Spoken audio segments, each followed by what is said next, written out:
Let me ask you a hard question. Why do some people work 2 jobs, 7 days a week, and still are broke, while others build wealth in their sleep?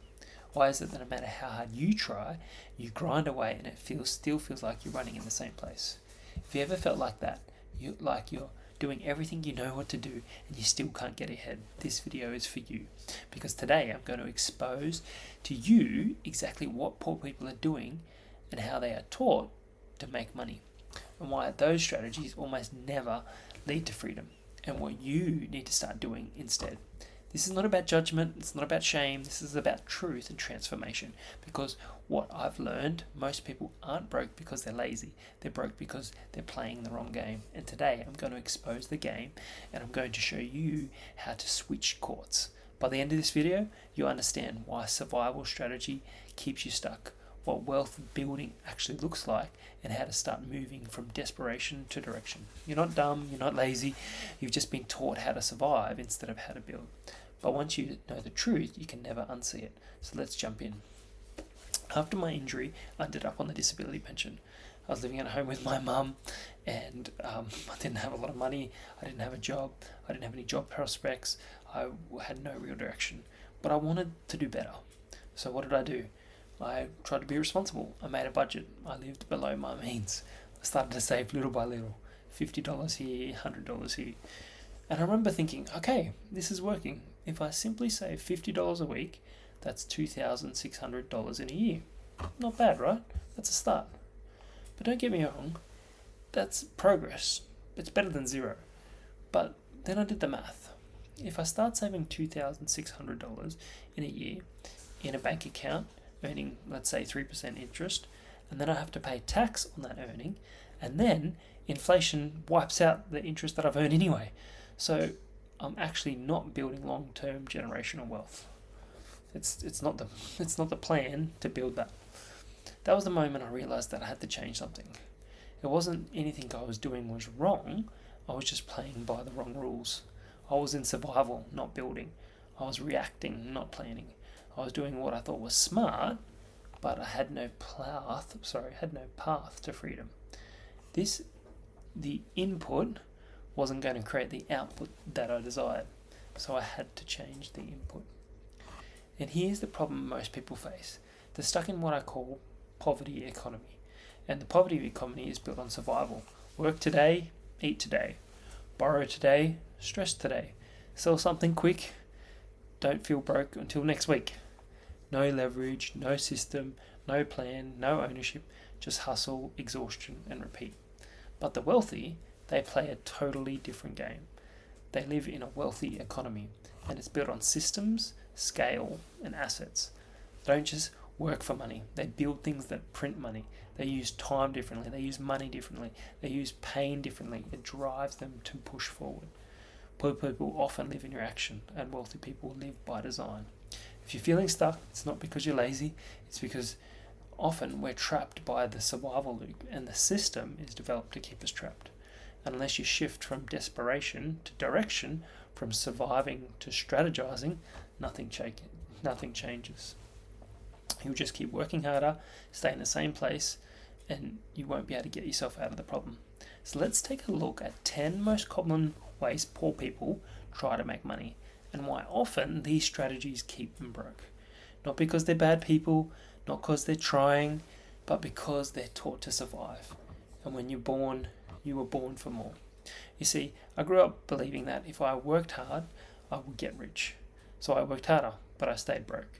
And then I became a quadriplegic, and I was forced to face the painful truth.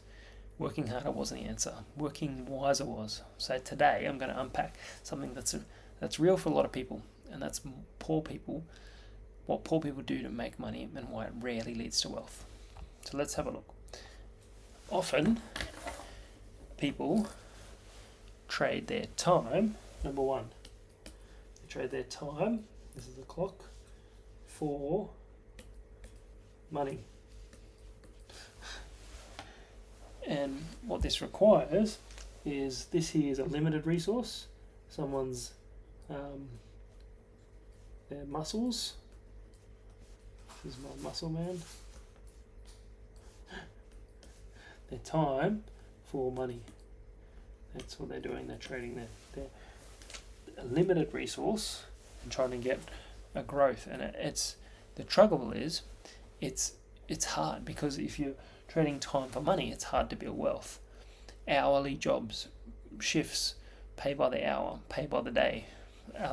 These type of jobs are hard to build wealth because you're trading your time for money, and often we trade our time for the highest bidder. You know, when you started work, I started working for Macca's, and I started earning $4.25 an hour. And back then, I was 14, 15 years old, and I decided that was good value for my time. But as I grew up, if I was still earning $4.25 an hour today, I've increased what I think my time's worth. And we all have a level. We all have something that we think our time is worth. But it's hard to scale. It's hard to grow. It's hard to make that bigger, because when you're trapped because you think you're trading time for money. So you need to build something that's scalable and something that we can not just use our time for money over. If your income is tied to time, your wealth has a ceiling. And that's the worst part, is when you stop working, your money stops coming in. No paid time off, no ownership, it's just labour hire. So, okay, number two is multiple jobs. Often people work multiple jobs. Now, the trouble with this one is it's slightly better than the first one, but it's also tied to time is money, and people, it's not often sustainable. The trouble with this is it has a higher rate of burnout. If you're working 2, 3, 4 jobs, finishing a job, going to another job, you can do it for a season. You can do it to build up cash so you can do something, but often it's not sustainable and it drains your life, and it's hard to get balance in the long run. So working more hours doesn't make you wealthier, it just makes you more tired, unfortunately. And when you're exhausted, you can't think clearly, you can't strategize, you can't plan, you don't have time to build something bigger, and often you're just trying to stay afloat. Okay, next one is number 3. Side hustles. Sorry, pen's not working. Side. Let's try again. Side hustles that don't scale. Don't scale. So the challenge with these ones is, if you're just trading stuff on Facebook Marketplace, babysitting, food delivery, selling homemade crafts, it's a start, but it's hard to scale because it relies on you doing a lot of the work. You are the one creating the candles. You are the one buying and selling stuff on Facebook Marketplace. Again, it's good to get a little extra cash, nothing wrong with that, but it's hard to build long-term wealth. A side hustle without a system is just a job you created for yourself.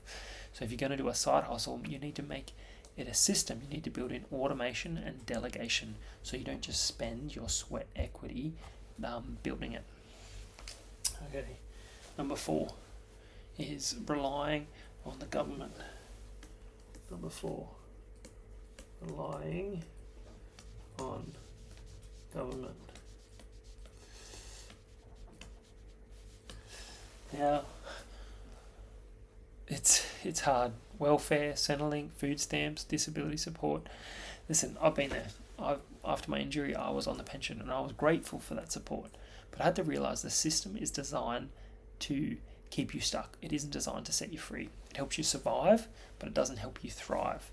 And if you want to, and often when you earn, you're penalised. So it's actually designed to keep you trapped. And if you want to make more, you have to do it yourself. So this keeps you small, it keeps you quiet, it keeps you stuck. If the system, it benefits you to stay broke. It isn't a reason to build wealth. It'll keep you trapped. The government isn't here to save you. Okay, number 5. As I sort of started out, high interest loans. High interest loans. Sorry, not how to start out. High interest loans. You see, based on instant approval within 24 hours, no credit checks, 12 months interest free, payday loans, buy now, pay later, credit cards. All those are designed to keep you stuck and to bleed you dry. Yeah, they unfortunately aren't designed to help you. They sell you relief for the short term, but they deliver regret. Often, you borrow $500 today and you have to pay back $1,200 over the time. And they're easy to get into, but often hard to get out of. So you've got to watch that trap, because that's another trap. Okay, number 6, selling personal belongings. Now, this again is sort of this entrepreneurial idea of selling personal belongings. I remember when I was growing up, at one Christmas I went through all my toys, and as you grow up you sort of think, oh, I'm sort of grown out, or don't use that anymore, I'll get rid of it. So Mum said, spring clean all that thing out. So I went through all my toys, and then for my siblings' Christmas presents, I gifted all the presents, and to this day my siblings never let me live it down. That's quite funny. This was entrepreneurial spirit, but what often happens is if you sell personal items, your phone, TV, shoes, clothes, stuff, you're going to run out, and often it costs you more to obtain the item than you're going to get for it. So if you buy an iPhone for $1,200 and you resell it for $800, you've actually lost $400. Yeah, you used it for a little time, but often you don't get more value for it, and so you actually lose things. Again, it's a great way to raise cash to do something, but it's not long term, it's not sustainable. So yeah. Okay, number 7 is relying on family and friends. This one's a sensitive but real topic. Borrowing from family or friends, asking people to help you pay rent and bills. This is can be quite tricky. But here's the truth: every time you borrow from a loved one without a clear plan to repay them, you're not just risk of the money, but you're risking the relationship. And I've seen families fall apart not over big fights, but over the own spoken financial strain. You avoiding that birthday party, that get together, you're dodging calls, you're missing events because you feel guilty that if I see that person, they're going to ask me about that money that I owe them. And often can create divides in friendship and divides in family.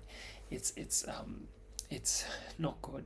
And to think the victim mentality is this family owes me this or they owe me that, that's a really bad mindset. You need to take ownership for your life, and no one's coming to save you. But you've got everything to rise up above it. Okay. Number 8. Number 8. Gambling and quick wins. Gambling and quick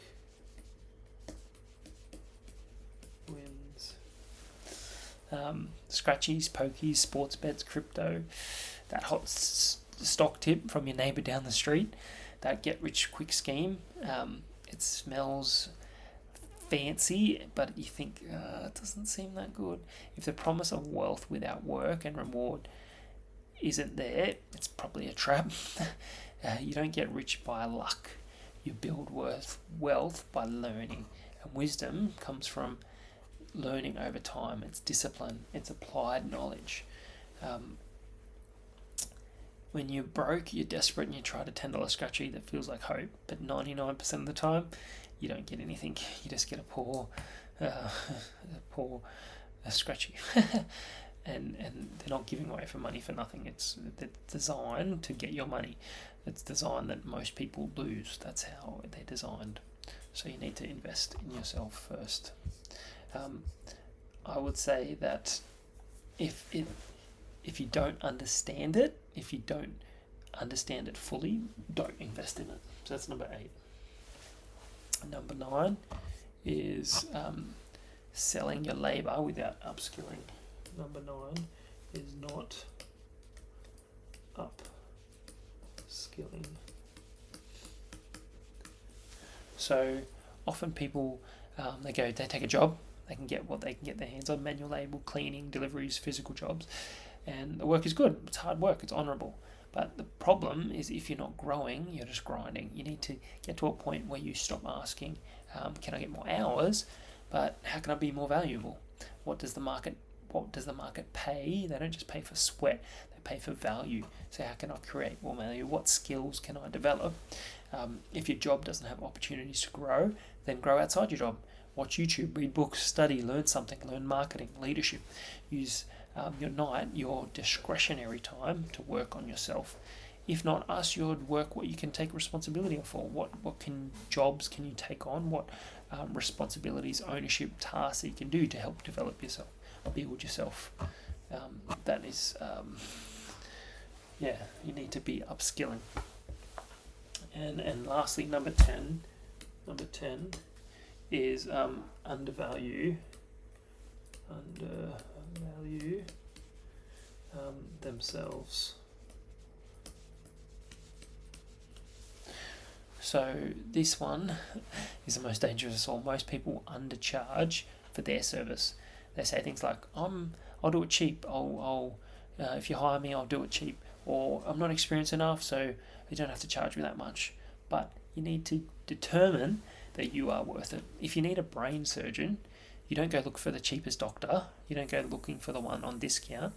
You go for the most valuable. If you're sick, you need the most valuable. If you see something if I sell, you see a Ferrari on Facebook and it's for $50 or $5,000, the first question we all ask is, what's wrong with it, right? Because we know that it's undervalued. So you need to price yourself that you're valuable and you have something to contribute. So I'm not here to knock side hustles. I'm here to break the cycle because I've lived it. From being broke on the disability pension to saving pennies and realising that it's never going to build me wealth, to learning how money works, how the system works, and how to build wealth over time. So I want to hear this. I want you to hear this. You don't get wealthy by working harder. You get wealthy by thinking different. Start with who you are. Start with what you have. Don't stay in survival mode. Start asking better questions, start building systems, start becoming the kind of person that wealth is attracted to, not just chasing money. If you really like this video, comment, I'm ready to break the cycle, subscribe, like for more, and don't forget to share it with friends. I'll see you on the next video.